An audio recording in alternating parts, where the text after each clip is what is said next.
Palabra y vida. Con el padre Manuel Horta, desde Sevilla.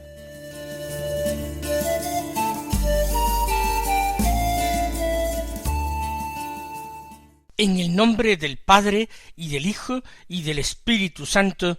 Amén. Alabados sean Jesús y María. Muy buenos días, queridos amigos, oyentes de Radio María y seguidores del programa Palabra y Vida.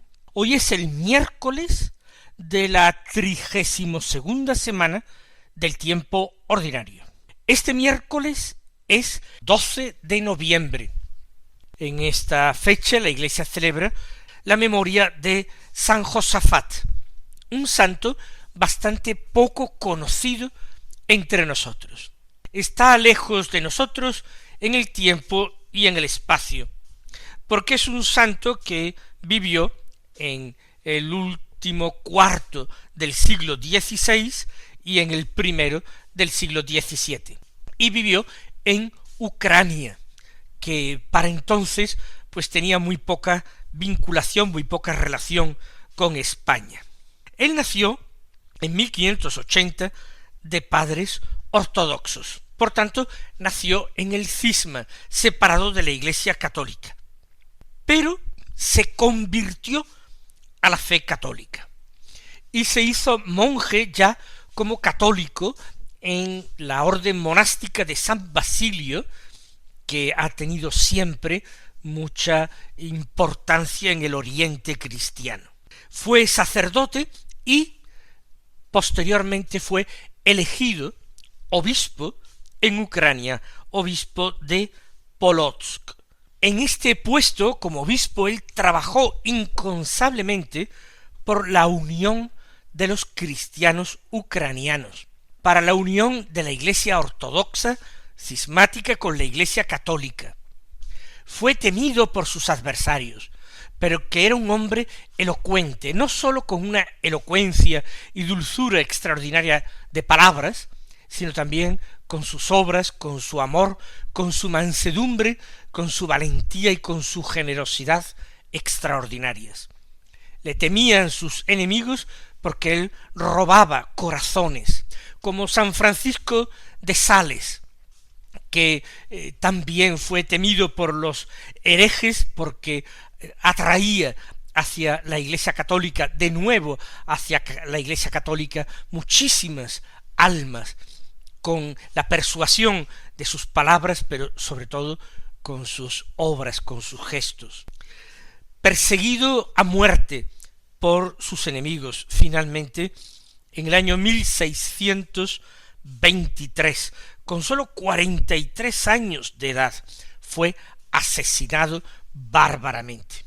Inmediatamente fue aclamado y reconocido como santo mártir.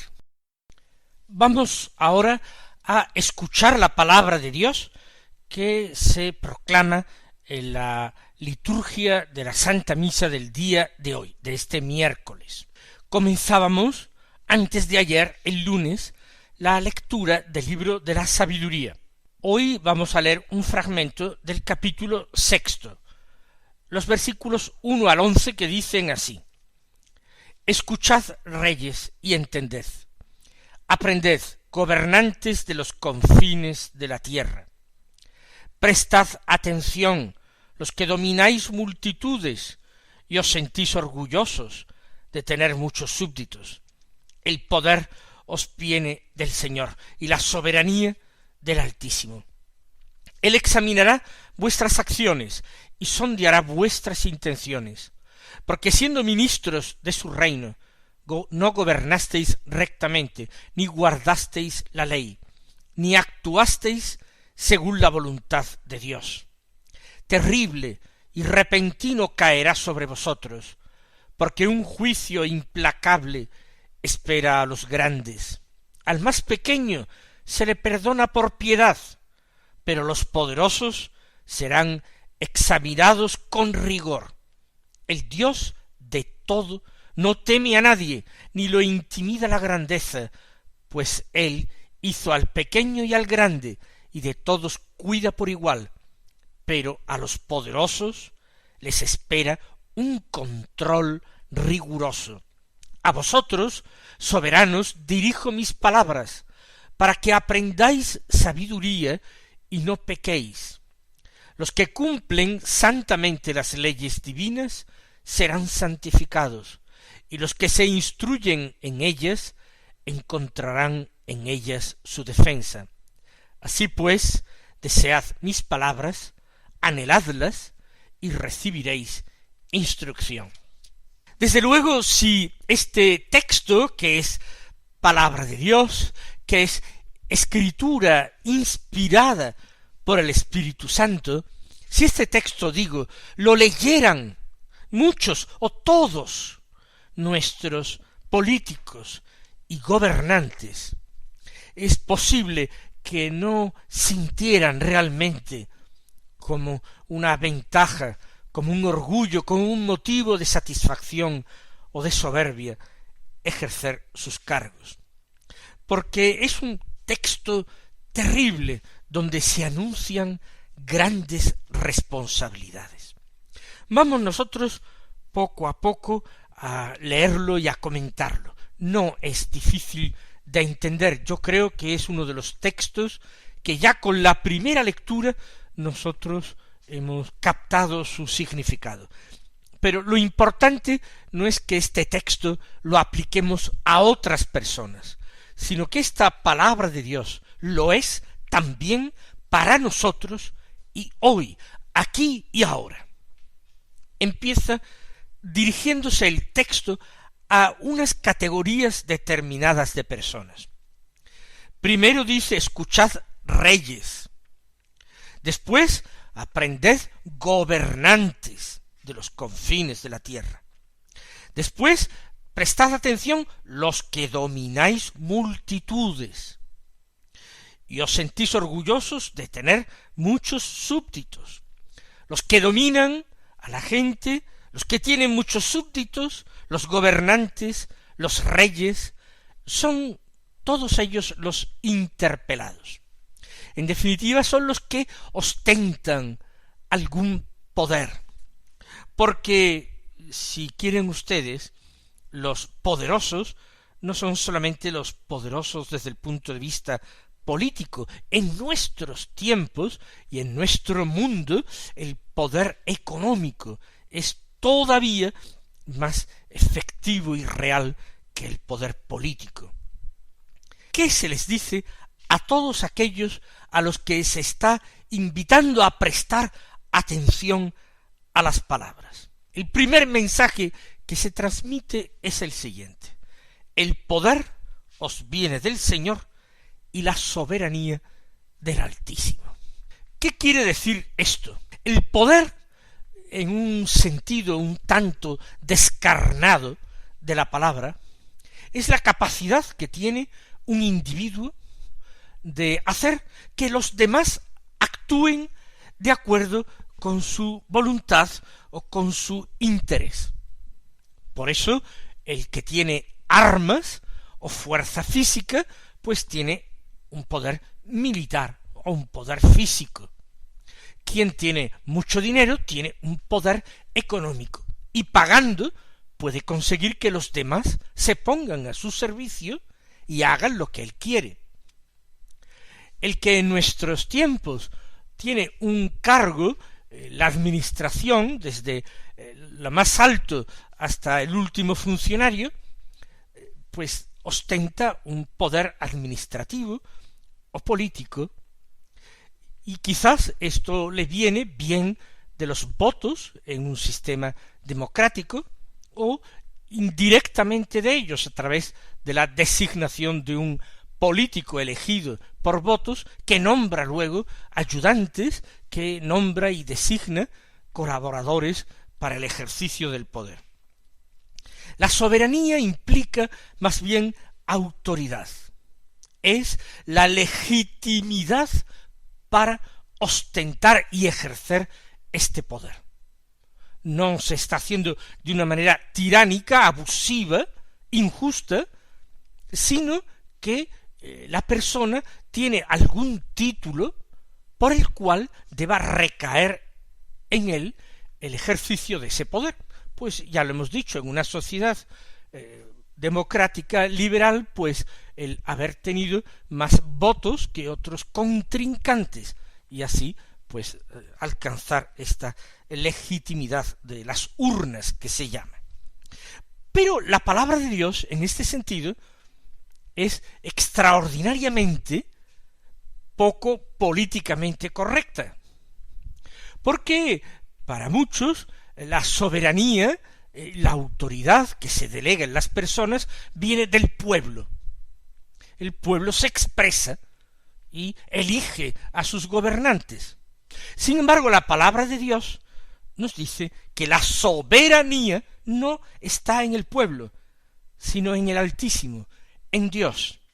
Es Dios quien confiere a hombres concretos la autoridad y les permite el ejercicio del poder.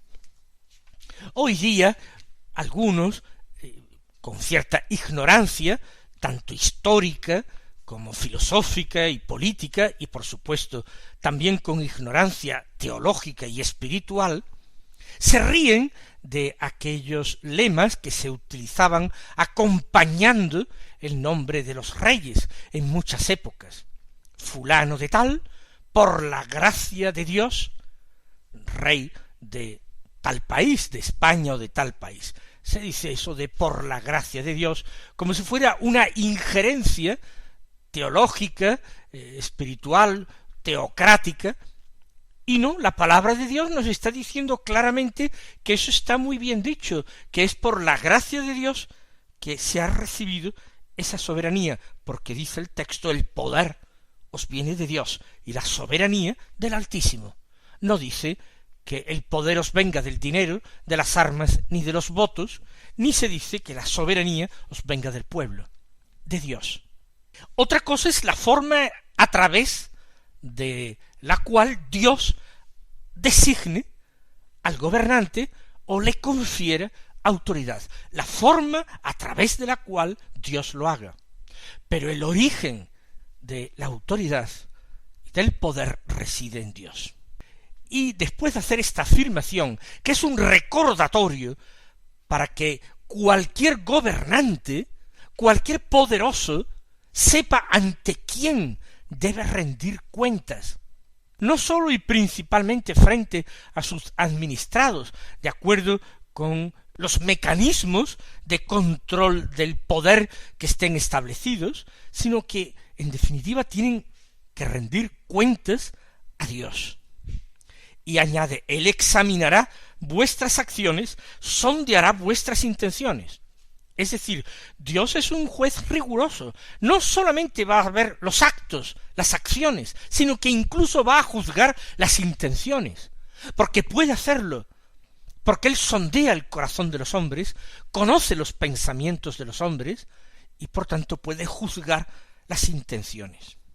Porque, continúa el texto, siendo ministros de su reino, no gobernasteis rectamente ni guardasteis la ley, ni actuasteis según la voluntad de Dios. El gobernante tiene que ejercer su cargo inspirándose y por supuesto obedeciendo a la suprema autoridad de Dios, cumpliendo los mandamientos. Pero aquí se reprocha a muchos que siendo ministros de su reino, del reino de Dios, no lo hicisteis bien, no guardasteis la ley, la divina en primer lugar, y quizás tampoco la humana, pero principalmente la ley de Dios. No actuasteis según la voluntad de Dios, y ese era el cometido. Y ahora se les amenaza, terrible y repentino caerá sobre vosotros, porque un juicio implacable espera a los grandes. Es tremendo ser considerado de los grandes, ostentar cualquier tipo de poder, porque la palabra de Dios está ya anunciando un juicio implacable, un juicio tremendo, terrible y repentino que les espera. Se les pedirá cuenta no sólo de su vida personal privada, sino que también se les juzgará por su vida pública. ¿Piensan ustedes que hoy día en nuestra patria nuestros gobernantes y políticos, nuestros magistrados, podrán tener la conciencia tranquila para comparecer ante ese justo juicio de Dios, que la palabra de Dios nos dice que caerá de forma repentina y terrible sobre ellos? ¿Ellos están actuando según la voluntad de Dios? ¿Los reconocen como la suprema autoridad, la fuente de la autoridad y el inspirador de las leyes?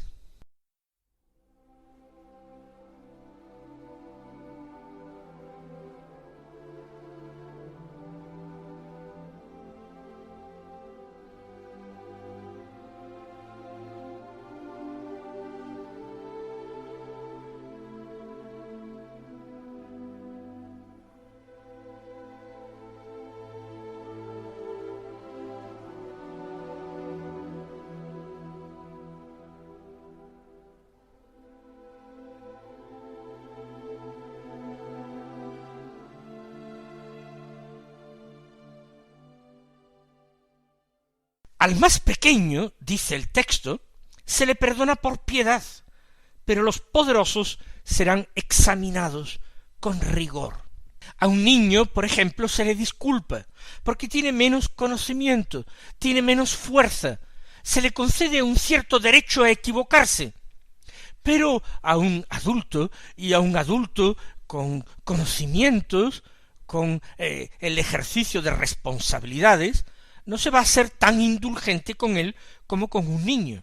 Así, de la misma manera, con los que son pequeños en la sociedad, los más débiles, los más ignorantes, aunque actúen mal, aunque obren mal, Dios tendrá en cuenta su ignorancia, son más excusables en su comportamiento.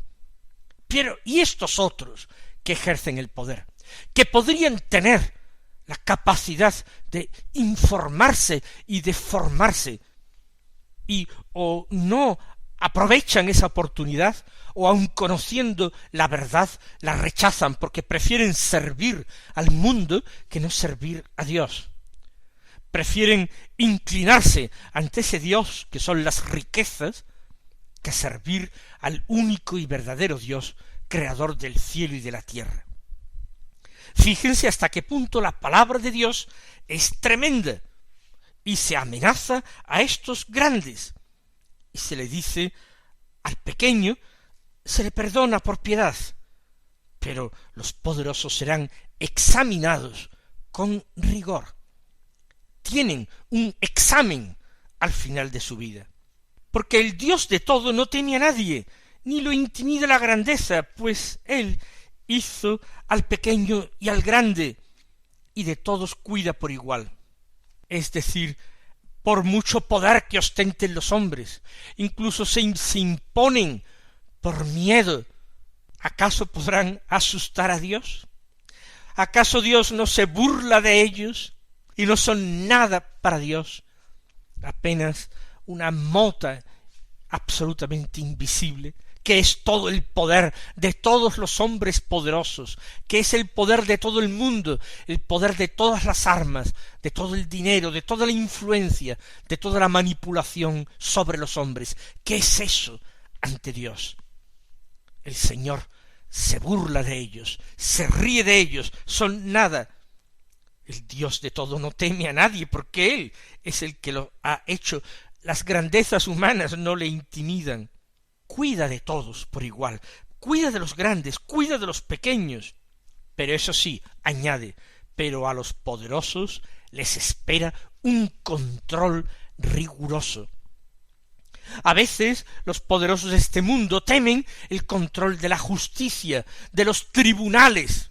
Temen esto y hacen todo lo posible por escapar de cualquier forma, hasta con artimañas legales, incluso usando injustamente el dinero, pero tratan de escapar de ese control de la justicia humana, un control tan imperfecto, pero se olvidan del verdadero control, que absolutamente uno no puede escapar a él, y se califica en este texto de riguroso, el control que ejercerá Dios. A vosotros, sigue diciendo el texto, soberanos, dirijo mis palabras para que aprendáis sabiduría y no pequéis. Se les llama soberanos, se refiere no sólo a los reyes, sino a cualquier tipo de magistrado que ejerza un poder. Entonces se les dice: estoy escribiendo para vosotros, no os olvidéis del sentido de estas líneas, que aprendáis sabiduría. Y la sabiduría radica precisamente en el temor de Dios, es decir, en tomarse en serio a Dios, que Dios existe, que Dios no es indiferente, que Dios no mira para otro lado, que Dios ha establecido un juicio, que Dios tiene un juicio que ha calificado de implacable y un control que ha calificado de riguroso. Y luego, al final de este texto que hemos leído en sus últimos versículos, quizás no hable sólo y principalmente para los poderosos, sino para todos los demás. Los que cumplen santamente las leyes divinas serán santificados, y los que se instruyen en ellas encontrarán en ellas su defensa. Estas palabras nos vienen muy bien a nosotros. Por una parte, se nos exhorta a ello, cumplir las leyes divinas. ¿Cuáles son las leyes divinas? Los mandamientos de la ley de Dios. Cumplirlos santamente, es decir, con sinceridad, con rectitud, no buscando trampas y artimañas para escapar de Dios, que no podemos. Vivimos en su presencia, Él nos conoce perfectamente, pues los que cumplen santamente, con rectitud, con sinceridad, las leyes divinas, serán santificados por Dios. Serán hechos amigos suyos. Él es el único santo, sus amigos son santificados, son hechos precisamente por la amistad y por su gracia, son hechos semejantes a Él.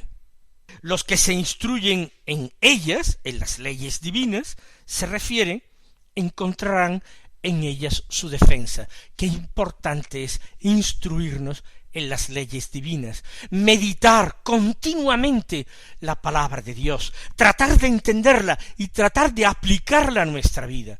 Ese es nuestro empeño cada mañana, y no nos parece en absoluto una pérdida de tiempo, sino el trabajo más fecundo, más necesario y más importante de nuestro día.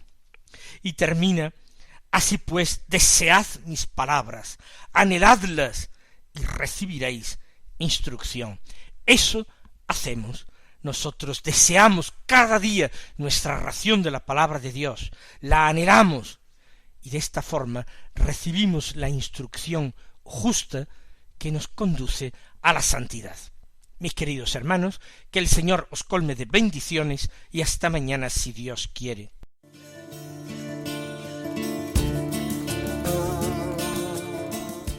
Han escuchado en Radio María Palabra y Vida, un programa que dirige el Padre Manuel Horta.